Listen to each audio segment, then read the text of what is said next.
विभाग 30 के वरिष्ठ पूर्व नगर सेवक सिराज डोंगरे द्वारा बुलाई गई इस प्रेस कॉन्फ्रेंस में कौसा सुन्नी कब्रिस्तान का मुद्दा तो चला ही, उस पर बातें भी हुई, लेकिन इसके अलावा काफ़ी अरसे के बाद शहर के एक वरिष्ठ समाज सेवक, काफ़ी एक्टिव रहने वाले, समाज और कौम का दर्द रखने वाले अब्दुल अजीज शेख फिर एक बार मीडिया से मुखातिब हुए। अलग अलग मुद्दों पर, अलग अलग पत्रकारों के सवालों पर उन्होंने अपनी बातें रखी, वो भी हम आपको अलग से दिखा रहे हैं।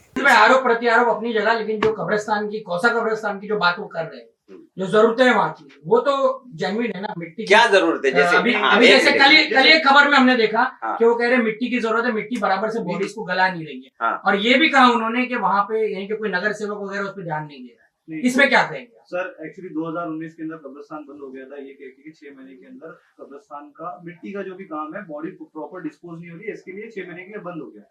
आज 2023 हो गया है, कब्रिस्तान प्रॉपर तरीके से खुला नहीं। जब भी मैंने ही कब्रिस्तान की ट्रस्टियों से भी उनसे भी बात की थी, तो उन्होंने कहा है 20 लाख रुपए की लागत लगने वाली है। जो मिट्टी का काम है अभी तक के वो हुआ नहीं है, और हम लोग ने कई बार अपील की है, यहाँ तक के एक्स मिनिस्टर जितेंद्र अवार्ड से भी अपील की है, लेकिन अभी तक के हम लोगों का वो काम हुआ नहीं है। आज कब्रिस्तान को बंद होकर 2019 से 3 साल हो गए। 3 साल, चौथा साल चालू है। आपने सवाल किया, बहुत अच्छा सवाल किया, शहर के हक का सवाल किया, और मैं शहर के हक पे जवाब दूंगा। इसमें अगर किसी पार्टी वाले को बुरा लगे तो माफी चाहता हूँ, है ना? नहीं, पार्टी वाले भी हम लोग में से मौजूद है ना, तो माफी चाहता हूँ उसके लिए। भाई, पहली बात तो ये कि 19 में बंद होने की वजह एकदम जेन्युइन थी, क्योंकि तब जो है जब भी बॉडी डिस्पोज नहीं हो रही थी, बॉडी डिस्पोज नहीं हो पा रही थी, 2 फावड़ा मारते ही बदबू आ रही थी, उसको उस मजबूरी में बंद कर दिया गया। ऐसे तैसे हालात में एक नया कब्रिस्तान शुरू हुआ, यहाँ का लोड जो है ना कम हो गया, समझे?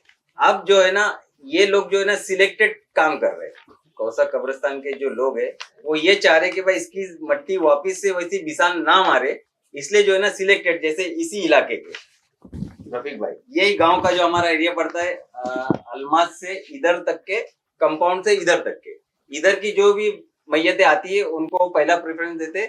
अगर इसके अलावा किसी का आता है तो किसी ने, हमने रिक्वेस्ट कर दिया, कभी रफीक भाई ने रिक्वेस्ट कर दिया, सिराज भाई ने कर दिया, ये तरीके से अभी लोग सुने ना कब्रिस्तान हैंडल कर रहे हैं।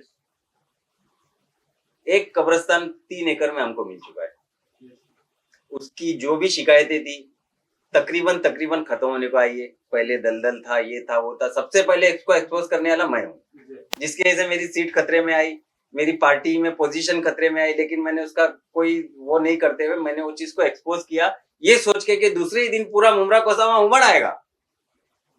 मैंने एक स्कैंडल ओपन किया था कि भाई दलदल में हम लोग को कब्रिस्तान मिल रहा है, लाइव जाके मैंने वहां पे से गटर का पानी निकाल के दिखाया था।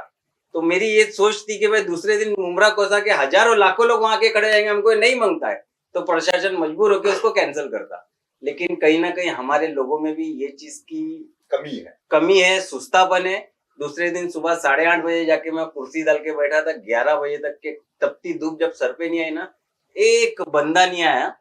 रफीक भाई वहां से राउंड मारते हुए गए थे, मैं नाम लेके बोल रहा हूँ कि एक ही आदमी थे, लेकिन इनके भी समझ में नहीं आया था कि मैं वहां क्यों बैठा हूँ।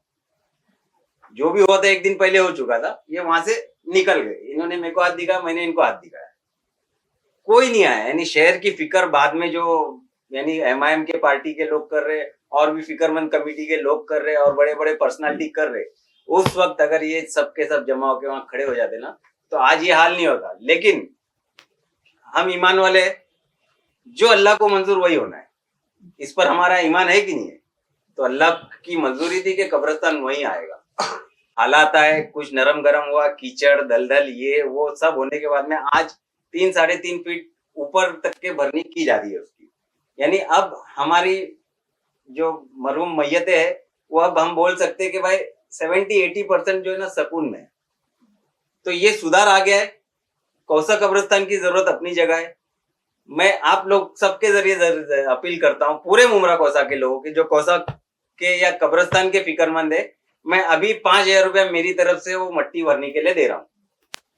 ये मेरी अपील है पूरे मुमरा कौसा के लोगों से कि आए कौसा कब्रिस्तान के पास में। कल मैं कमेटी के लोगों को अपील करूंगा, एक टेबल डाल के बैठे, जो पैसा उधर आएगा चंदे का, कोई सदका जकात फितरे का नहीं, हमारा कमाया हुआ साफ सुथरा पैसा, फिक्र से कि भाई कल को हमको इसी मिट्टी में जाना है, समझे ना?